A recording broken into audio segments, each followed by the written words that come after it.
really expecting a response back.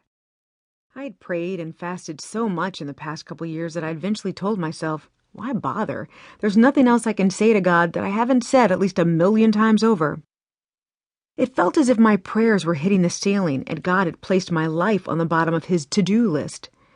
I felt alone in my struggle and was fully convinced that God had checked out, along with the rest of the world. Here's the crazy part. In my arrogance, I felt like I deserved better. 16 years serving in Christian ministry should count for something, right? I had lived a good Christian life, so God was supposed to give me good. Wasn't that how life worked? You do good things, so you get good things? But my life didn't feel good, and I was in a genuine quandary as to how I had gotten to this place, and more important, how to get out. I just wanted to be happy again. As soon as the phone rang, I knew it was my mother. You talk about a true woman of God, she's the real deal. My mother was the one who led me to the Lord when I was only 5 years old. As I sat on the couch in my family room remembering that day in my parents' bedroom, I quietly wished I could go back to the mindset of that little girl. Without hesitation or reserve, that little girl unabashedly placed her love and trust in the Lord. She talked to God all the time and could sense his presence in every aspect of her life. But now that girl was a full-grown woman with a suitcase full of experiences that begged to stand in the way of fully trusting anyone, even God. "Happy New Year," my mother said over the phone. "How are you doing today?" My response was brief and stoic. I didn't have much to say. She could sense my struggle, so she tried even harder to change my mood by sounding more upbeat and encouraging. It didn't work. I wasn't in the mood to talk, but I muddled through the conversation anyway. The worries of life and the weight of discouragement had taken its toll. My mind inadvertently zoned in and out of the phone conversation until it was lured back at the mention of a struggle one of my sisters was going through. As I listened to my mother talk, my mind flashed back to when I had gone through a similar battle. But then my mind zoomed past the struggle and landed on the way God had responded and intervened. I began to remember how God healed my broken heart when it felt as if it was shattered into 1,000,000 pieces. I remembered how God supernaturally provided for me and my son with things only he knew we needed.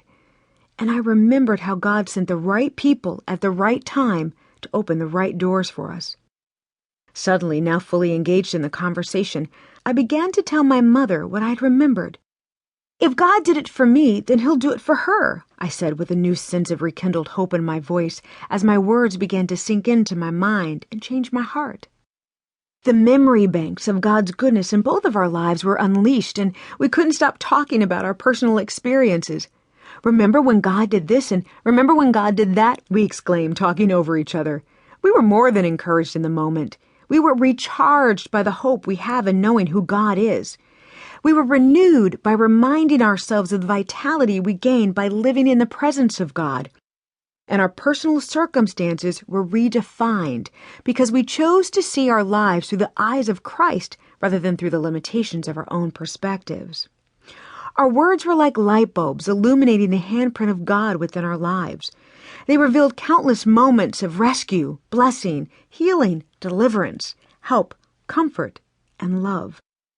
As I verbally recounted God's word, God's promises, and God's hand on my own life, the weight that had been a suffocating force lifted like an early morning mist in the summer sun. The smile that had evaded me for so long revealed itself once again. I heard laughter, not from afar as I had grown accustomed to. It was close. It was familiar. It came from me. Basking in the sweetness of God's presence and grateful for the relief brought about by this welcomed breakthrough, I spoke words that would unveil my destiny. "Girl, I just talked myself happy." Without skipping a beat, my mother responded, "Girl, I just talked myself happy too." That day when I was speaking to my mother, something amazing happened. I realized that although my circumstances hadn't changed, my heart and perspective had changed. Once again, I was able to see God, as in see his active hand working in my life.